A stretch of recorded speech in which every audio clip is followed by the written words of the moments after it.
నా ఒక ఫ్రెండ్ తను తొందరగా డెసిషన్స్ తీసుకోలేకపోతుంది.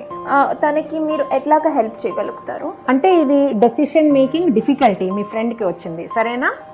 డెసిషన్ మేకింగ్ అనేది ఒక మైండ్కి సంబంధించిన పాయింట్. సో బ్రెయిన్లో ప్రాసెస్ జరుగుతూ ఉంటుంది. ఈ డెసిషన్ తీసుకునేటప్పుడు కన్ఫ్యూషన్ అవుతుంది.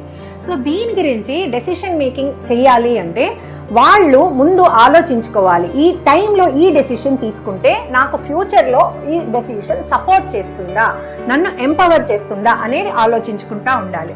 ఆ రకంగా కాన్సిక్వెన్సెస్ అంటారు దీన్ని. ఆ కాన్సిక్వెన్సెస్ పరంగా డిసైడ్ చేయొచ్చు. దీంట్లో 2 పద్ధతులు. ఒకటి షార్ట్ టర్మ్లో తొందరగా బెనిఫిట్ వచ్చే డెసిషన్, లేదా లాంగ్ రన్కి నాకు బెనిఫిట్ అవుతుందా అనేది.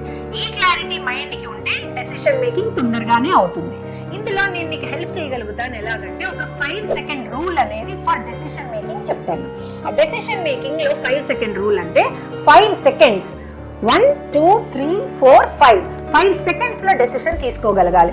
ఏదన్నా ఒక ఛాలెంజ్ వచ్చింది అనుకోండి, మనకి ఇమీడియట్ గా డెసిషన్ రావట్లేదు, దాని గురించి మీరే మైండ్ లో అనుకోవాలంటే ఇది క్వశ్చన్ నాది, ఇది ఛాలెంజ్. 1 2 3 4 5 సెకండ్స్ లో డెసిషన్ అయిపోవాలి. సపోజ్ మీకు డెసిషన్ రాలేదనుకోండి, ఆ టైంలో ఇంకా కూడా చాలా దీర్ఘంగా ఆలోచిస్తున్నారు, అయినా కానీ ఈ 5 సెకండ్స్ లో ఇప్పుడు డెసిషన్ తీసుకోను అని కూడా నిర్ణయం చేసుకోవాలి. That is your decision. అంటే మీ మైండ్కి చెప్తున్నారు 5 సెకండ్ రూల్ ఇంప్లిమెంట్ చేశారు, ఇప్పుడు డెసిషన్ తీసుకోవట్లేదు, ఫ్యూచర్ తీసుకుంటున్నారు. దట్ వే ఆ ఫ్రెండ్కి మీరు హెల్ప్ చేయడం ఏంటంటే తన మైండ్లో ప్రాసెసింగ్ ఫాస్ట్ అవుతుందన్నమాట.